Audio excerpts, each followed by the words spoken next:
I didn't call the bank when I saw the $53,000 charge on my credit card. And that was the moment everything changed. Because most people would panic. Most people would report it immediately. But I just sat there at my kitchen table, the morning light coming through the blinds, my coffee growing cold in my hands as I read every line of that statement again. Fine jewelry from a boutique in Beverly Hills. First-class tickets to Santorini, a five-star resort I had never even heard of, and yet, somehow it was all charged to me. And the strangest part was not the amount. It was the timing. Because just 2 days earlier, my daughter-in-law Ashley had been standing in this exact kitchen, smiling at me like she always did, warm, attentive, just a little too perfect, asking if I needed help organizing my bills, asking where I kept my cards in case of an emergency.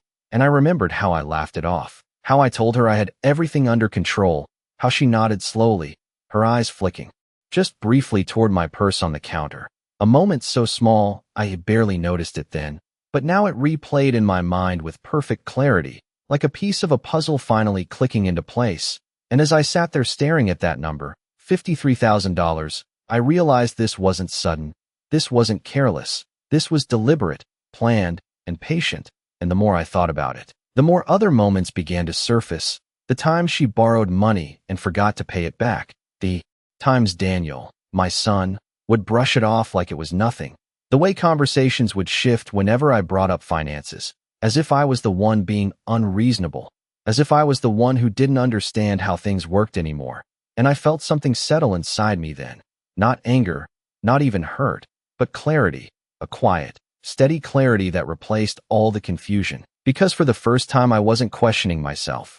I was seeing them clearly, seeing her clearly, and instead of picking up the phone, instead of reporting the charges, I folded the statement carefully and set it back on the table, because if Ashley thought she could take that much from me without me noticing, then she had already made her first mistake, and I was about to let her make a few more. 2 days earlier, the house had felt quiet in a way I had grown used to since my husband passed, the kind of quiet that settles into the walls and lingers in the corners of every room. And I was standing at the kitchen counter sorting through my mail when I heard the front door open without a knock, which meant it was Ashley. She had a way of entering like she already owned the space. Light footsteps, a cheerful voice, calling out my name before I could even turn around. And when I did, she was already smiling, holding a small bakery box in her hands as if she had come bearing kindness itself. She said she was in the neighborhood and thought I might like something sweet. And I remember thinking how thoughtful that was, how rare those gestures had become, especially from her. She set the box down and moved easily around the kitchen, opening cabinets without asking, filling a glass of water as if it were second nature, and I watched her without really watching. The way you do with family, comfortable enough not to question. She asked me how I had been managing my expenses lately, whether everything was organized, whether I needed help setting up automatic payments, her tone soft, almost concerned, and I laughed gently, telling her I had been paying bills longer than she had been alive, that I was doing just fine, and she nodded. But there was something in the way she lingered after that, something that did not match the casual nature of her visit, her eyes drifting just slightly toward my purse sitting open on the counter, the leather worn from years of use, the zipper half closed. And for a moment she went quiet, like she was thinking, calculating something I could not quite see. Then she asked if I still kept all my cards in there, or if I had switched to using only one. And I remember answering without hesitation, not because I trusted her, but because I never imagined I needed to be. Careful, she smiled again after that, a little too quickly, and changed the subject to Daniel, telling me he had been busy at work, that they were planning a trip soon, something relaxing, something they deserved after such a stressful year. And I agreed. Of course I did, because that is what mothers do. We agree, we support, we do not question the happiness of our children, even when it slowly starts to exclude us. And before she left, she hugged me, a brief, polite embrace, and thanked me for always being so understanding. Those were her exact words, and at the time they sounded like gratitude. But now they echoed differently in my mind. Now they felt like something else entirely, like she was thanking me for something I had not realized I had given away. And when the door closed behind her that afternoon, the house returned to its quiet state. But something had shifted, something so small I could not name it then. Only now, looking back, I understood that was the moment the line had been crossed, The moment everything had already begun to unravel without a single raised voice or obvious sign. Just a smile, a question, and a glance that lasted half a second too long. The rest of that afternoon passed in a way that felt ordinary on the surface but strangely unsettled underneath. And I did not notice it at first because I had spent years learning how to ignore small discomforts, the kind that come and go like passing shadows. But later that evening, when I reached for my purse to pay for groceries, I felt it immediately, not a dramatic realization, just a pause, a hesitation. Like something was slightly out of place. I opened the zipper and looked inside. My wallet was there. My keys, a few receipts folded neatly. Everything appeared exactly as it should. And yet when I reached for my primary credit card, the one I always kept in the front slot, my fingers closed on empty space. I checked again more carefully this time, moving each card one by one, counting them without thinking, and then counting again because something did not add up. It was not there. And for a moment, I stood in that checkout line trying to remember if I had taken it out earlier, if I had left it somewhere in the house, if I had used it recently and simply forgotten to put it back. And I told myself it was nothing, that I must have misplaced it, because that explanation was easier than anything else. So I paid with another card and went home, placing my purse on the kitchen table where it had been that morning, the same spot Ashley had stood beside. And I retraced my steps slowly, opening drawers, checking countertops, even looking through yesterday's mail, as if the card might somehow be tucked between envelopes. But it was nowhere, and that was when the memory returned, not fully formed, just fragments. Her standing close to the counter, her hand resting casually near my purse. The way she had turned slightly when I stepped out of the room to answer the phone. A small moment that meant nothing at the time, but now it lingered in my mind with a weight I could not ignore, and still I did not jump to conclusions. I had known her for years. I had welcomed her into this family, into this home. I had trusted her in ways that felt natural, expected even. So instead I called Daniel, keeping my voice calm, asking if he or Ashley had seen my card by any chance, and there was a brief silence on the other end before he answered, too quick, too certain, saying no, that they had not been near my things, that I probably misplaced it and should call the bank in the morning. And I could hear her voice faintly in the background asking who he was talking to, light and unconcerned, and something in that moment settled deeper inside me. Not suspicion exactly, but awareness, a quiet shift from trust to observation. And when I ended the call, I did not feel panicked or upset. I simply sat down at the table and looked at the empty space where my card should have been, realizing that whatever had happened, it had not been accidental, and whatever came next would reveal more than I had been willing to see before. The next morning, I did exactly what Daniel suggested. At least on the surface, I called the bank, but not with panic in my voice, not with urgency. Instead, I asked for a full transaction history, every charge from the past 30 days, and I listened quietly as the representative read them out one by one, each number landing heavier than the last. High-end jewelry stores, designer boutiques, luxury travel bookings, all processed within a span of hours, all authorized, all clean, no flags, no alerts, because whoever had used the card knew exactly how to avoid suspicion, knew how to move quickly and confidently. And when the representative asked if I wanted to report fraud immediately, I paused, just for a moment, long enough to feel the weight of what I was choosing. And then I said no, not yet. I told them I needed time to review everything, that there might be an explanation. And they accepted that without question, because on paper everything looked legitimate. And that was the most unsettling part of all. This was not careless, it was precise. And after I ended the call, I sat in the same chair, the same kitchen, but nothing felt the same anymore. I spread the printed statements across the table, aligning each page carefully, studying the dates, the times, the locations, and slowly a pattern began to emerge.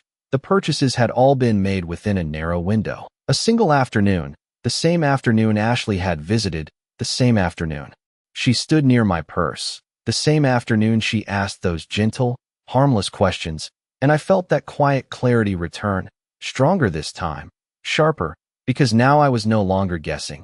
I was confirming, and still I did not feel the need to confront anyone, not yet, because confrontation would only lead to denial, to excuses, to my son stepping in to defend her. And I had no interest in arguing over something I could already prove.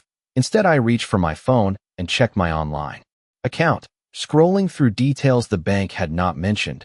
And there it was, the email address linked to the travel booking, not mine, not even close, and the shipping address for the jewelry, not my home, but a location I recognized immediately, their address, Daniel and Ashley's house, written clearly in black and white.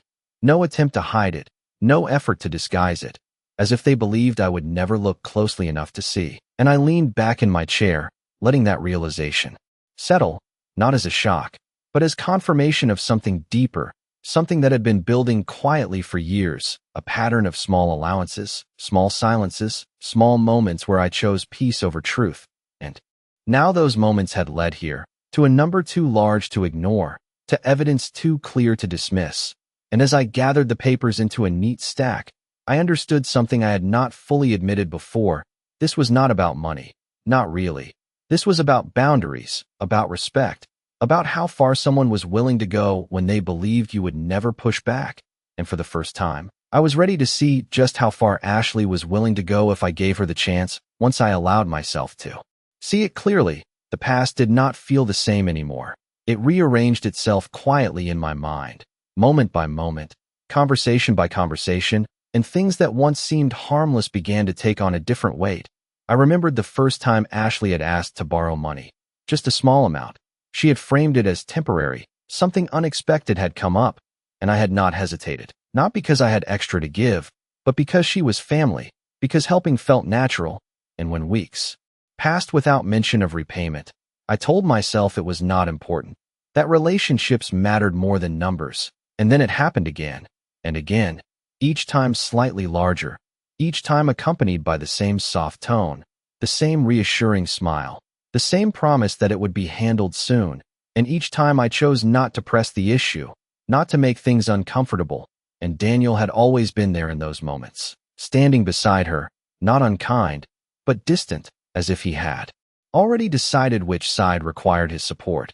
And I told myself that was normal, that marriage changes people, that priorities shift, and perhaps they do.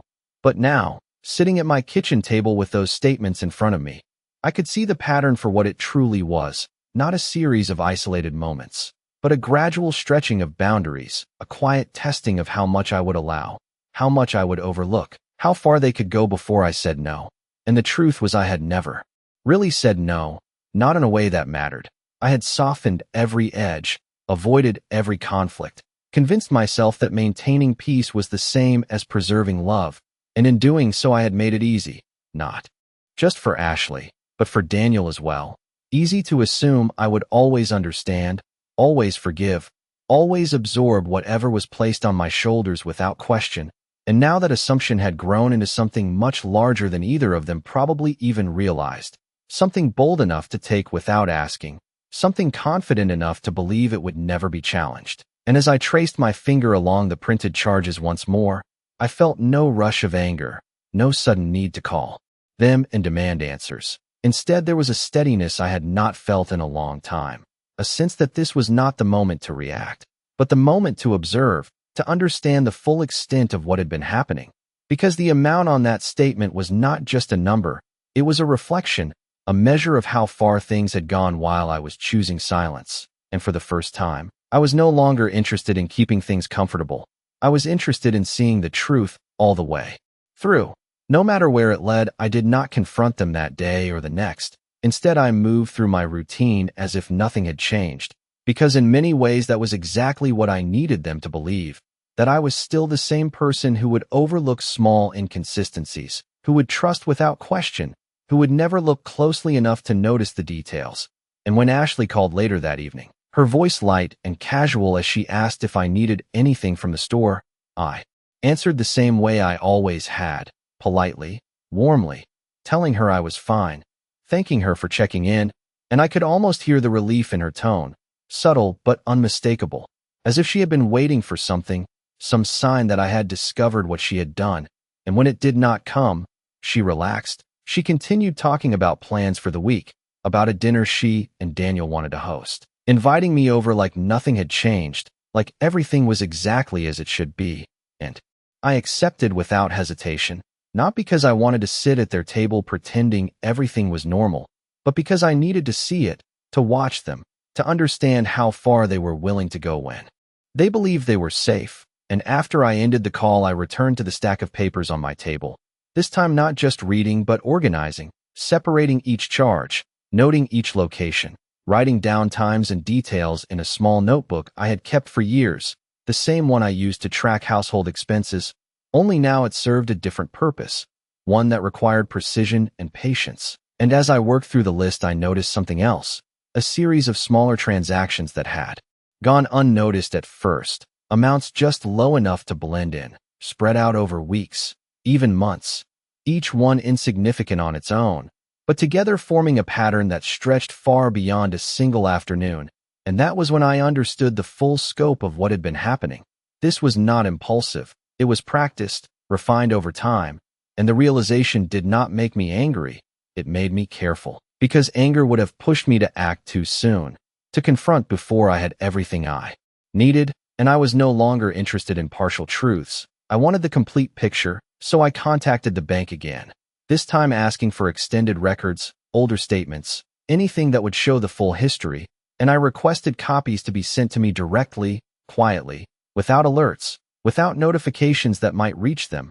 And when the representative asked if everything was all right, I simply said I was reviewing my finances, which was true, just not in the way they assumed. And when the call ended, I closed my notebook and placed it beside the statements, feeling a calm certainty settle in, because for the first time I was not reacting to what had been done.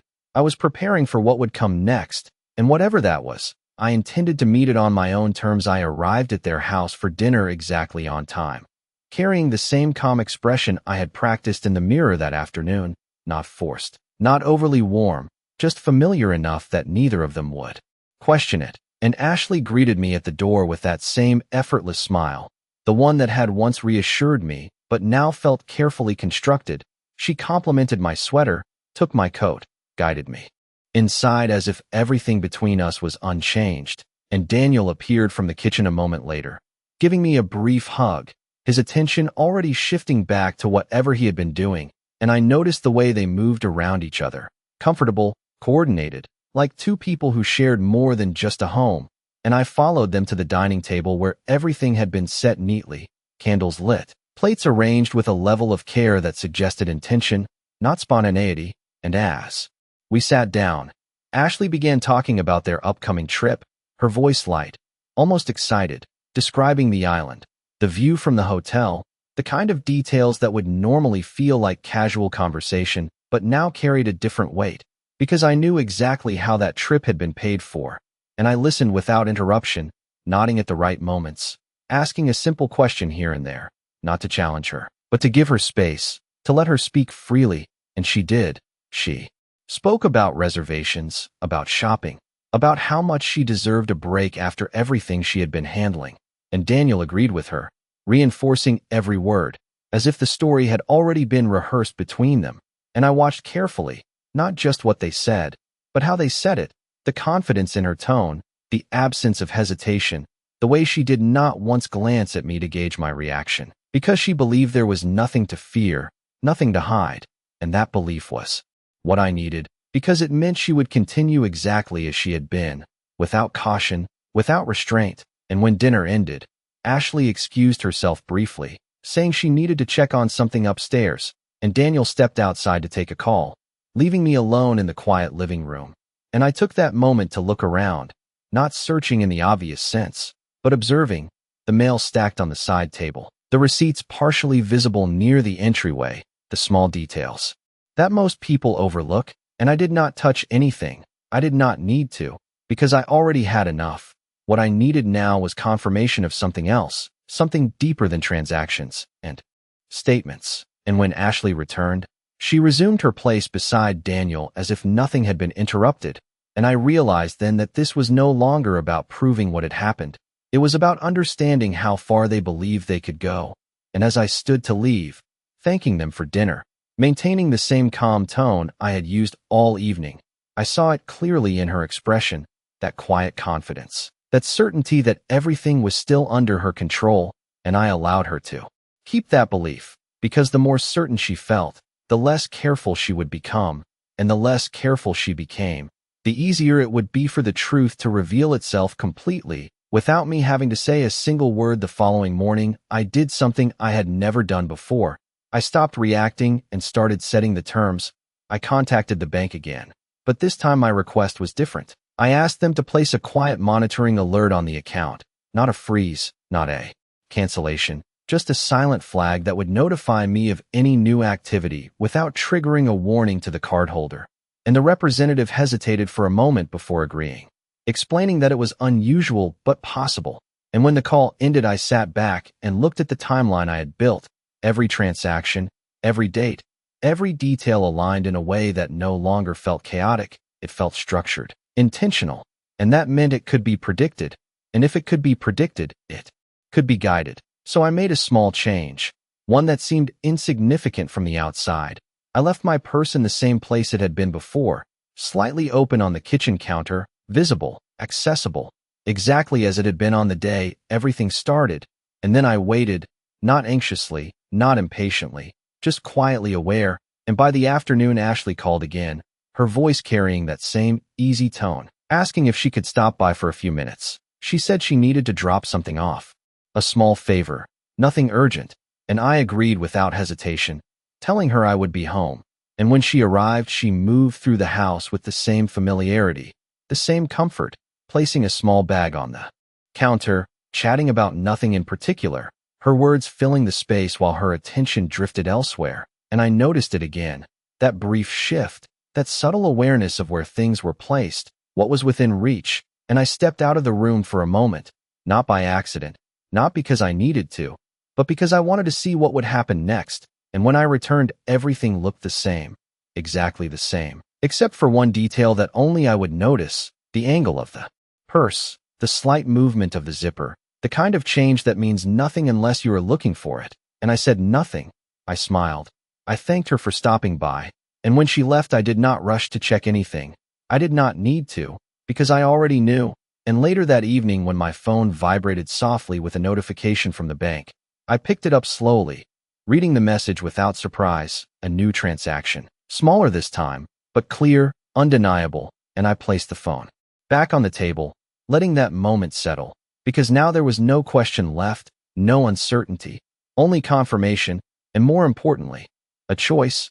I could stop it immediately, end it before it went any further, or I could let it continue just a little longer, long enough for everything to surface completely, long enough for there to be no room for denial, no space for excuses. And as I looked at the quiet kitchen around me, at the place where I had spent years keeping things together, I made that decision with a calm certainty. I would let her continue, just long enough for her to believe she was still in control. By the time the next set of statements arrived, I no longer felt the need to double-check anything, because everything I needed was already there, clear and undeniable. The pattern had continued exactly as expected, small transactions growing slightly larger, confidence building with each successful attempt, and I could almost see the thought process behind it. The assumption that nothing had been noticed, that everything was still under control, and that belief was what made the final step possible. So I chose a quiet Sunday afternoon, the kind that feels ordinary, enough to lower every guard. And I invited them over, not with urgency, not with tension, just a simple message asking if they wanted to stop by for coffee. And they agreed without hesitation, arriving with the same ease they always had. Ashley smiling, Daniel relaxed, both of them stepping into my home as if nothing had changed. And I welcomed them the same way I always had, offering drinks, making small talk, allowing the moment to settle into something comfortable before I shifted it. And when we sat down at the kitchen table, I placed a small folder in front of me, not opening it right away, just letting it rest there, visible but unremarkable. And Ashley noticed it first, her eyes lingering for a fraction of a second before returning to her cup. And that was when I spoke, not loudly, not emotionally, just clearly, asking a simple question about their trip, about how it had been booked, about the details she had been so eager to share before. And she answered easily at first, repeating the same story, the same light tone, until I reached into the folder and slid a single page across the table. Not a stack, not everything, just enough. The statement showing the charges, the dates, the location, and I watched as her expression shifted, not dramatically, but enough. the confidence pulling back just slightly as she tried to process what she was seeing, and Daniel leaned forward, confusion crossing his face as he read the numbers, and I said nothing more for a moment. I did not accuse, I did not explain.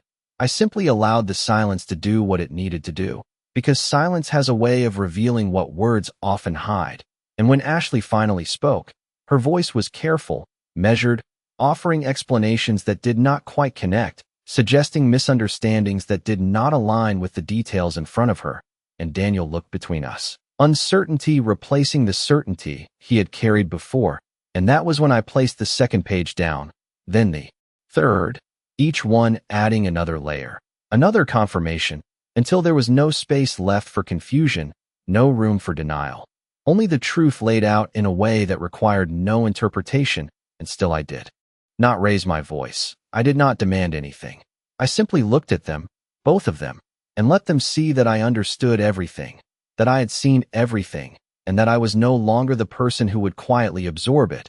And in that moment something shifted, not in the room, but in the balance between us, because for the first time they realized that I had not been unaware, I had been patient, and patience, when used correctly, has a way of revealing exactly who people are when they believe no one is watching.